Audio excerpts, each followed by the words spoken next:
आजचा आपला problem set चालू आहे है की नाही. प्रॉब्लेम सेटमध्ये क्वेश्चन नंबर 14 आपला कंप्लीट झाला. Question number 16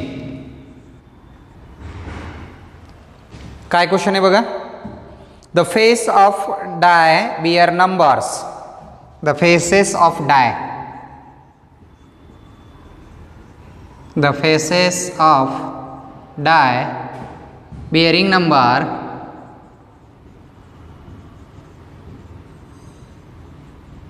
numbers 0 1 2 3 0 1 2 3 4 5. bearing number 0 1 2 3 4 5. repetition 0 1 2 3 4 5. if the die is rolled twice. if the die is rolled twice. the dice is rolled twice. दोनदा डायस काय केलं ट्वाइस दुप्पट. then find the probability that the product of digits on upper face is 0. Upper face is 0. आता एक लक्षात ठेवा यामध्ये काय म्हटलंय बघा. The face of die bear number. The die is rolled twice. The dice is rolled twice. Twice rolled केलाय म्हणते की नाही. आणि फाइंड द प्रोबॅबिलिटी. आता प्रोबॅबिलिटी फाइंड करायची म्हणजे त्या ठिकाणी that the product of digit on the upper face is 0. आता या ठिकाणी सॅम्पल स्पेस जे तयार होणार आहे ठीक नाही. डायस ट्वाइस म्हणजे दोनदा टाकलाय मग त्या ठिकाणी तयार होणारे नंबर जे असतील डिजिट काय होतील 0 0. त्यानंतर 0 1 0 2 0 3 0 4 0 5 0 6. त्यानंतर काय होणार सांगा. 0 1 झाला तर 1 1 0 1 1 1 2 1 3 1 4 1 5 1 6. सिमिलरली काय होणार मग इथं 2 0 3 0 4 0 अँड 5 0. इन्फिनिट इथं काय होणार मग 2 6 3 6 4 6 6 नाही आहे ना 5 आहे.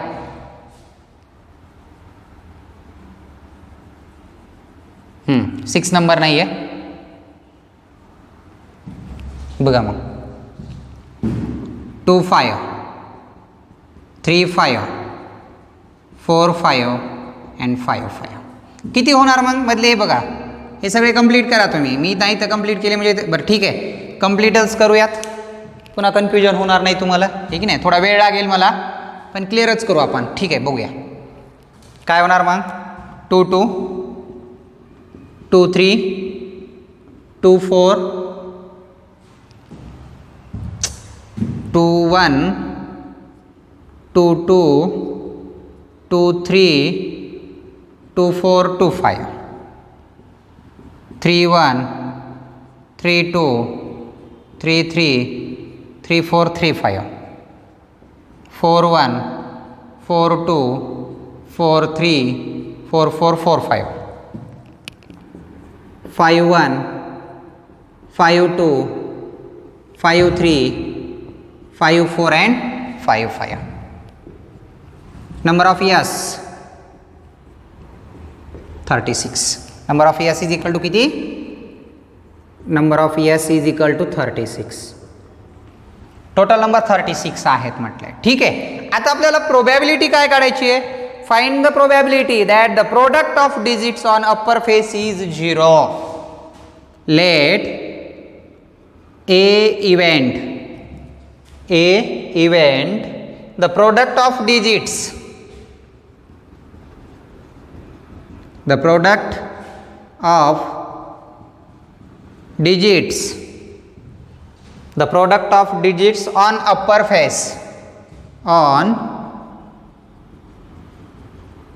face is zero, is zero.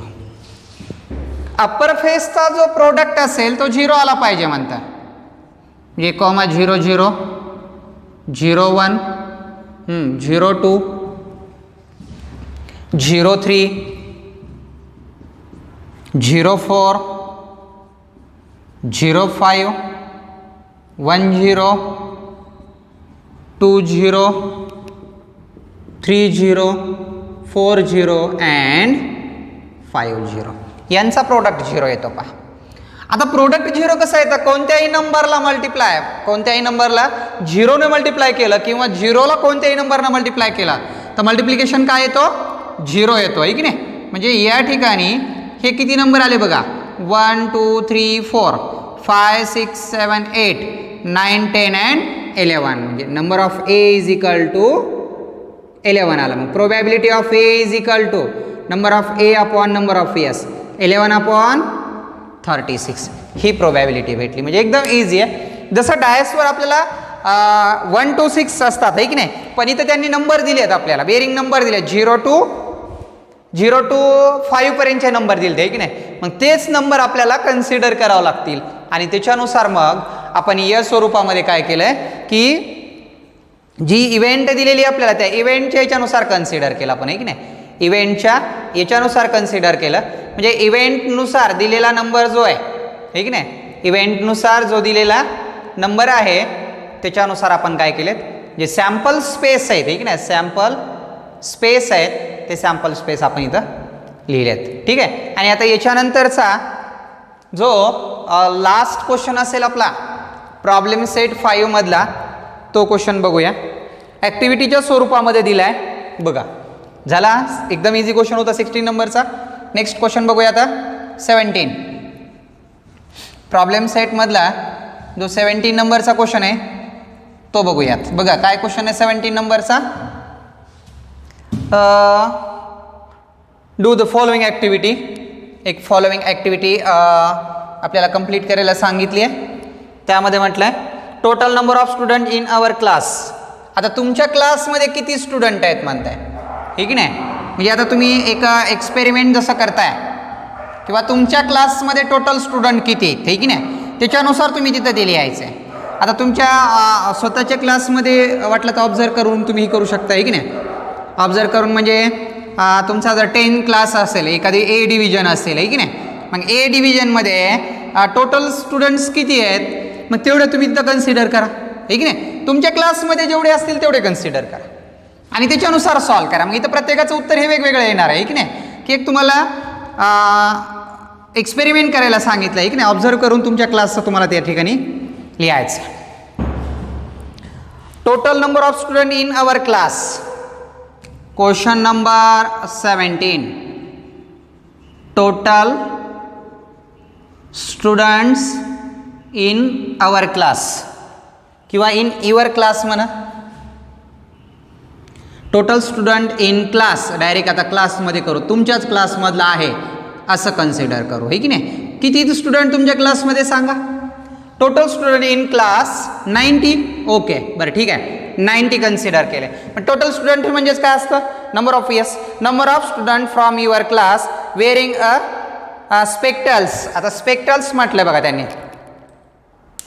बरोबर आहे, किंवा स्पेक्टिकल्स म्हटलं जाते. स्पेक्टिकल्स म्हणजे काय माहिती आहे तुम्हाला, चष्मा वापरणार आहे की नाही. तर की ज्यामध्ये किती स्टुडंट असे आहेत की तुम्हाला त्या ठिकाणी काय करतात ते चष्मा वापरतात. मग इन क्लास म्हटल्यावर नंबर ऑफ इयर्स कन्सिडर करू. Number of years is equal to किती आले 90. पुन्हा काय म्हटलंय, number of student from your class wearing a spectacles है की नाही. नंबर ऑफ स्टुडंट्स इन किंवा number of students from your class, from your class wearing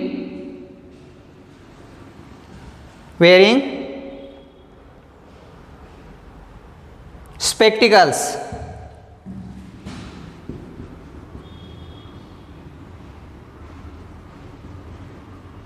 is equal to spectacles किती वापरतात मग इथं सांगा तुम्ही. तुमच्या आउट ऑफ 90 स्टुडंटपैकी किती विद्यार्थी वापरतात समजा आपण कन्सिडर केलं 10 स्टुडंट्स हे काय करतात, चष्मा वापरतात ठीक आहे तुमच्या क्लासमध्ये. बरं ठीक आहे. आता काय म्हटलंय मग पुन्हा नंतर नंबर ऑफ स्टुडंट्स, तिसरी कंडिशन काय दिली आहे, sorry probability of random selected students wearing a spectacles. मग आता या ठिकाणी इव्हेंट जी विचारली आहे ती इव्हेंट आपल्याला विचारली कशावर, नंबर ऑफ स्टुडंट्स. काय find the probability selected students let, असं म्हणू आपण, let A event is number of students wearing spectacles,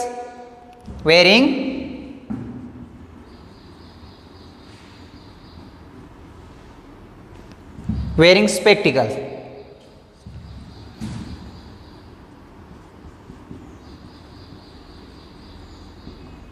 कितीत मग वेअरिंग स्पेक्टिकल्स म्हटल्यावर 10 होते की नाही. मग number of A is equal to 10 आले, number of A is equal to 10. मग आपल्याला प्रोबॅबिलिटी काढायची. मग probability of A is equal to number of A upon number of yes.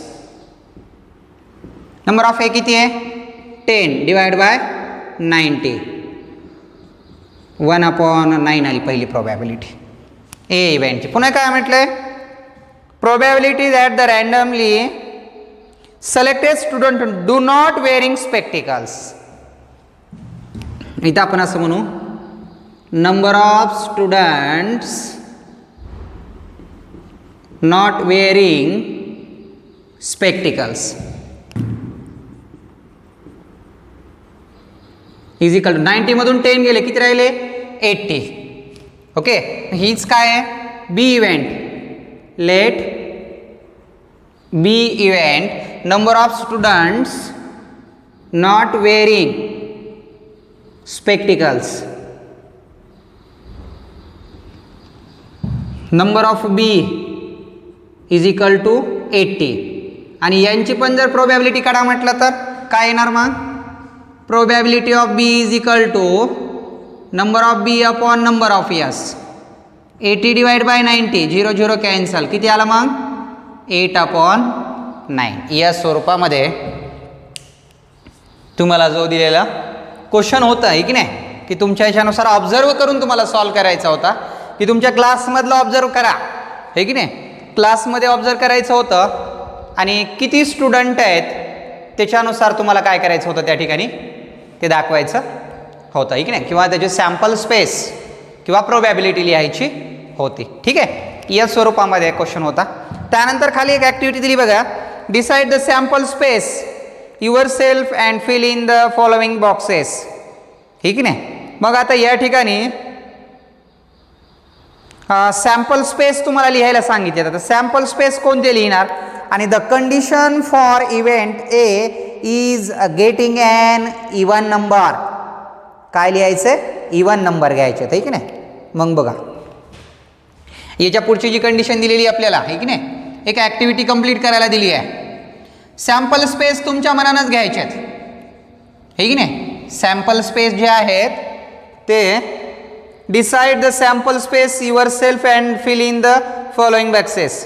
Sample space लिहा, सॅम्पल स्पेस लिहिल्यावर नंतर काय करा, यस काढा, आणि ए इव्हेंट दिली आहे इवन नंबरची आहे की नाही. मग काय करणार तुम्ही 1 to 10 पर्यंतचे लिहा नंबर, 1 to 10 पर्यंतचे लिहा. त्यामध्ये नंबर ऑफ यस किती आलं 10. ए इव्हेंट काय म्हटलंय, the condition for event A is the getting and even number. मग इवन नंबर 1 ते 10 पर्यंत किती असतात, 2, 4, 6, 8 and 10. ठीक आहे ना, 2, 4, 6, 8 and 10, 5 आले. मग 5/10 इज इक्वल टू 1/2. मग त्याची प्रोबॅबिलिटी किती येणार 1/2. या स्वरूपामध्ये जो तुम्हाला दिलेला त्यातला जो क्वेश्चन आहे तो त्या स्वरूपात सॉल्व करायचा होता. ठीक आहे, अशा पद्धतीने आपला जो प्रोबॅबिलिटी जो टॉपिक आहे की नाही, प्रोबॅबिलिटी टॉपिक काय झाला इथं कंप्लीट झाला आहे की नाही. आता याच्यानंतर जो आहे तो आपल्याला पार्ट 2चा टॉपिक चालू करायचा आहे, पण तो पार्ट 2चा टॉपिक आपण उद्याला चालू करणार आहोत, हे की नाही. आज काय करायचं आपल्याला, यावर आधारित काही एक्स्ट्रा क्वेश्चन असतील तर ते घेऊत.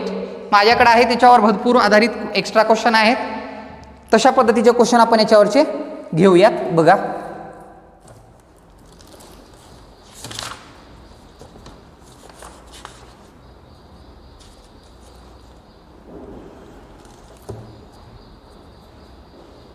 बघा एक्स्ट्रा क्वेश्चन मध्ये घेऊ. पहिला क्वेश्चन आहे,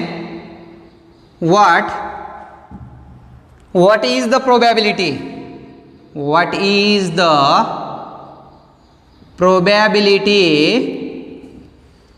what is the probability that an ordinary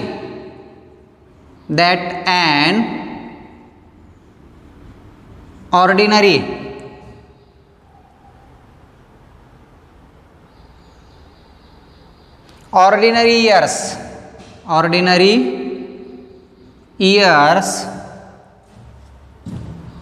has 53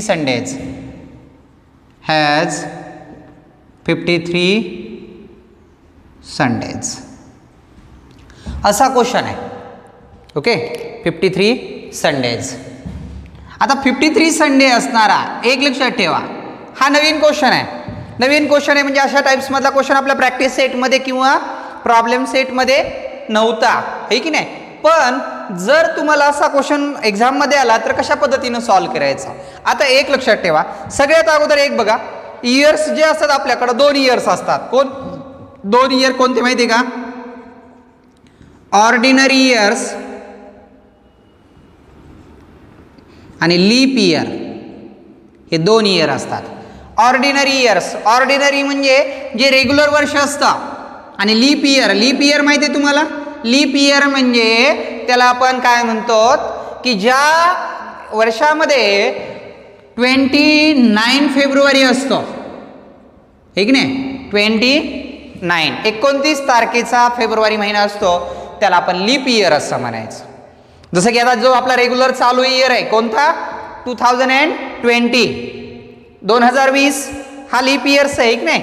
आणि लीप इयर कसं ओळखायचं माहिती आहे का, जर एखाद्या इसवी सनच्या शेवटी समजा 166 1600 वर्ष असेल, आहे की नाही, तर याच्या दोन्ही प्लेसला जर 00 असेल तर ते लीप इयर आहे. किंवा जर हे 2020 आहे, याला जर 4 भाग जात असेल, कितीने, 4 भाग जातो का, पूर्ण भाग गेला पाहिजे. 4 पंचे 20, भाग बसला शून्याचा, 4 पंचे 20, पूर्ण भाग गेला म्हणजे हे लीप वर्ष आहे. म्हणजे त्या वर्षाला 4 जर पूर्ण भाग जात असेल, हे की नाही, म्हणजे 2018, 2016, 2017 जर 4 डिवाइड होत असेल तर ते लीप इयर असतात. आणि जर 4 भाग जात नसेल तर ऑर्डिनरी इयर्स असतात. मग मला सांगा, लीप इयरमध्ये, ऑर्डिनरी इयर्समध्ये किती डेज असतात, 365 डेज, 365 दिवस असतात. आणि लीप इयरमध्ये 366, बरोबर आहे.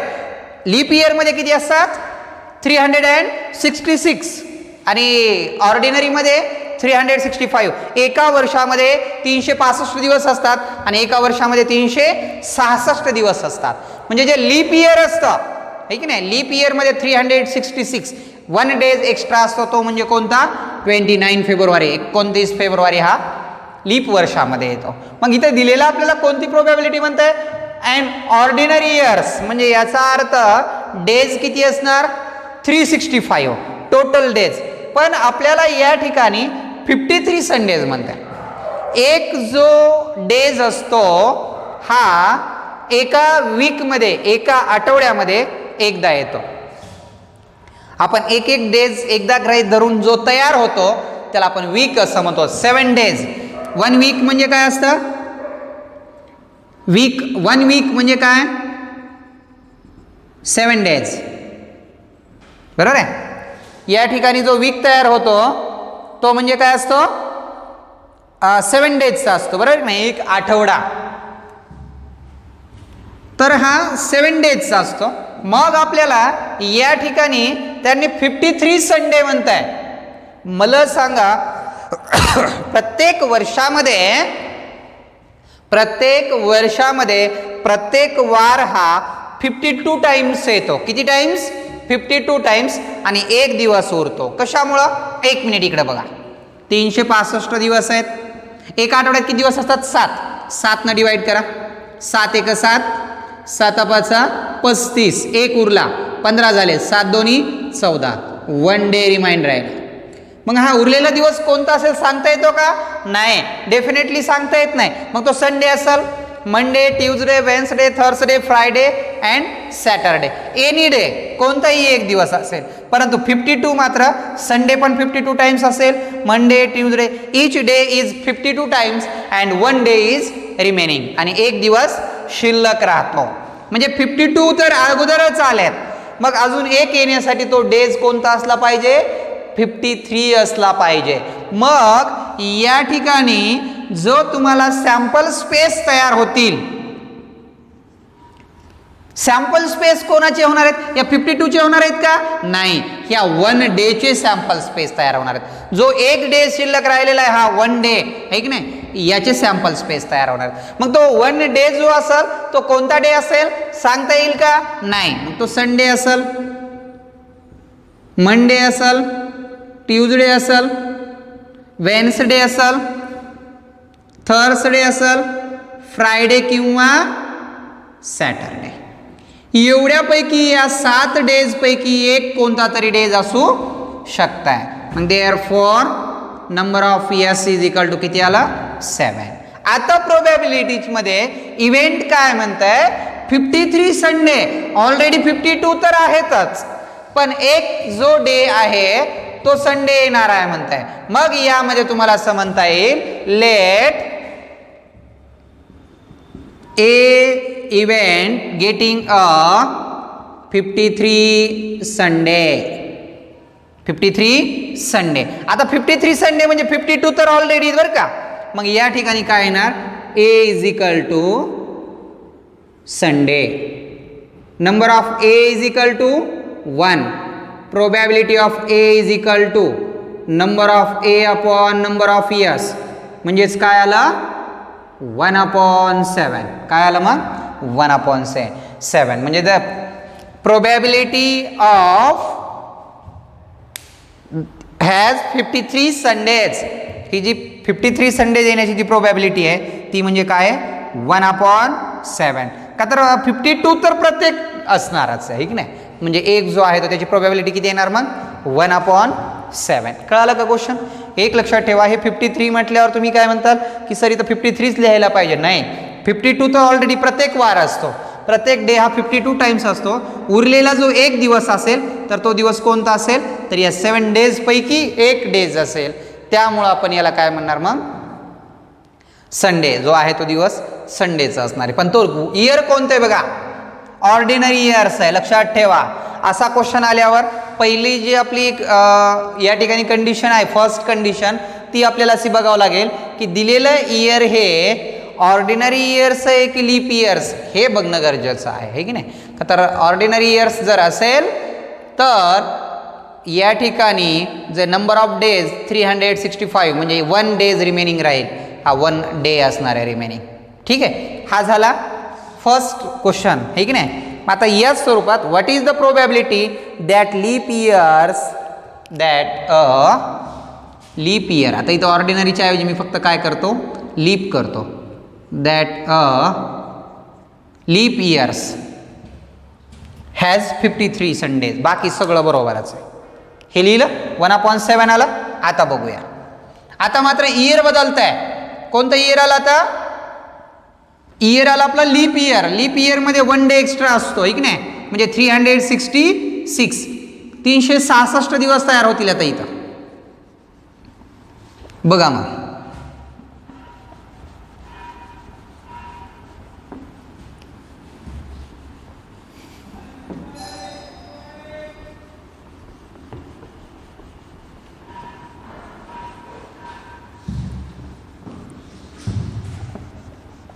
बघा चला.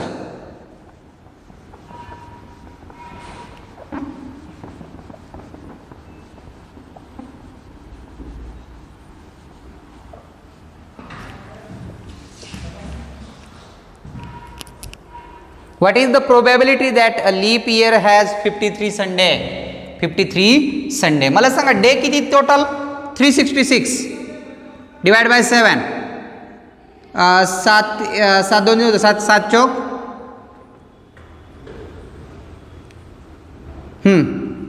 किती होणार? 7 × 35. एक उरला 16 झाले. 7 2 14. 2 उरले म्हणजे 2 days रिमेन राहिले. मग हे उरलेले 2 दिवस कोणते असतील? कोणते असतील बरं? सलग बघावं लागतील आपल्याला, बरोबर आहे ना? उरलेले जे 2 days असतील तो कोणता असेल? Sunday Monday. त्यानंतर मंडे ट्यूजडे. त्यानंतर कोणता असेल? Tuesday Wednesday. त्यानंतर काय असेल? Wednesday Thursday. त्यानंतर काय असेल? Thursday Friday. किंवा पहिला जर फ्रायडे असेल तर दुसरा सॅटरडे. आणि जर पहिला सॅटरडे असेल तर दुसरा कोणता असेल? संडे. बघा 2 दिवस, जे 2 दिवस उरतील त्यातला पहिला दिवस जर संडे असेल तर दुसरा दिवस मंडे असेल. जर पहिला मंडे तर दुसरा ट्यूजडे, पहिला ट्यूजडे तर दुसरा वेन्सडे, पहिला वेन्सडे तर दुसरा थर्सडे, आणि पहिला थर्सडे तर दुसरा फ्रायडे, आणि दुसरा पहिला फ्रायडे असेल तर दुसरा सॅटरडे, आणि पहिला सॅटरडे असेल तर दुसरा संडे. म्हणजे नंबर ऑफ इयर्स किती आला? Number of years is equal to 7. हे पण 7च येतं का? तर हे एक सॅम्पल स्पेस आहे. संडे मंडे 2 दिवस उरतात, ते जो 2 days जे रिमेनिंग राहतात ते 2 days म्हणजे 1 2 3 असं कन्सिडर करा, नाही तर 1 2 3 4 असं म्हणतात का? तर 2 days म्हणजे जसं की आपण जसं की आपण नंबर ऑफ वर्कर्स किंवा त्या ठिकाणी जी कमिटी बनवायची होती की नाही, मग कमिटीवर काय होते? 2 कॅन्डिडेट तसं इथं 2 days आहेत म्हणून 2 एकत्रितच घ्यावं लागतील आपल्याला, आहे की नाही? म्हणजे दोघांचा एक गट होणार आहे का? तर पहिला दिवस आणि दुसरा दिवस या स्वरूपामध्ये होणार आहे. मग number of years is equal to 7 झाला. आता let A event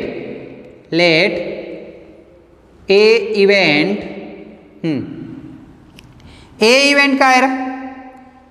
A event has 53 Sundays.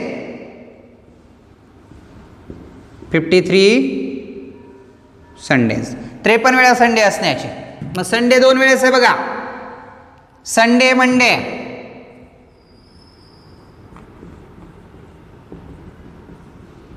आणि दुसरा एक आहे सॅटरडे संडे. Saturday Sunday. मग नंबर ऑफ ए किती आला? Number of A is equal to 2. Probability of A is equal to number of A upon number of years, म्हणजे 2 upon किती आला? 2 अपॉन 7. म्हणजे फक्त एक लक्षात ठेवा, जर ऑर्डिनरी इयर असेल तर 1 अपॉन 7 येतं, आणि जर लीप इयर असेल तर 2 अपॉन 7 येतं. दोन्हीतला फरक कळतोय का तुम्हाला? सगळी प्रोसेस बाकी सेमच असणार आहे. लीप इयर जर असेल तर प्रोबॅबिलिटी, मग संडेच्या ऐवजी तुम्हाला सॅटरडे जरी म्हटलं तरी हीच प्रोसेस होणार. एनी डे, कोणताही दिवस असो, संडेच्या ऐवजी Monday Tuesday Wednesday, any day, कोणताही डे असो, सॅम्पल स्पेस प्रोबॅबिलिटी मात्र अशाला अशीच येणार. हेच क्वेश्चन, हेच सगळं एक्सप्लेन. ए इव्हेंट तीच, त्याची सॅम्पल स्पेस पण तेच येणार आणि प्रोबॅबिलिटी पण तेच असणार, एवढं लक्षात ठेवा. ठीक आहे, बाकी काही अडचण आता कळाले का? दोन्ही, एक ऑर्डिनरी इयर्स आणि एक लीप इयर्स. आता या प्रोबॅबिलिटीवर आधारित अजून भरपूर क्वेश्चन एक्स्ट्रा आहेत, पण तो आत्ता आपल्याला वेळ आत्ता नाही आपली ती बघण्याची. ती आपल्याला जानेवारी फेब्रुवारी या 2 महिन्यामध्ये एक्स्ट्रा क्वेश्चन बघावं लागतात, आहे की नाही? म्हणून आपण काय केलं की आत्ता जो आहे थोडासा वेळ होता म्हणून मी हे 2 क्वेश्चन तुम्हाला घेतलेत. आता याच्यानंतरचा जो उद्याचा भाग असेल तो आपण सेकंड पार्ट चालू करणार आहोत, आहे की नाही? सेकंड नंबरचा जो पार्ट आहे आपला, आहे की नाही, जो की कोऑर्डिनेट जॉमेट्री असेल किंवा ट्रिग्नोमेट्री असेल, तो भाग आपण चालू करणार. ठीक आहे, बाकीचा आता या ठिकाणी जो फायनान्शियल प्लॅनिंग आहे तो मात्र आपण त्याच्यानंतरचा जॉमेट्रीचा भाग झाल्यावर बघूया. चालतंय, थांबू आपण या ठिकाणी.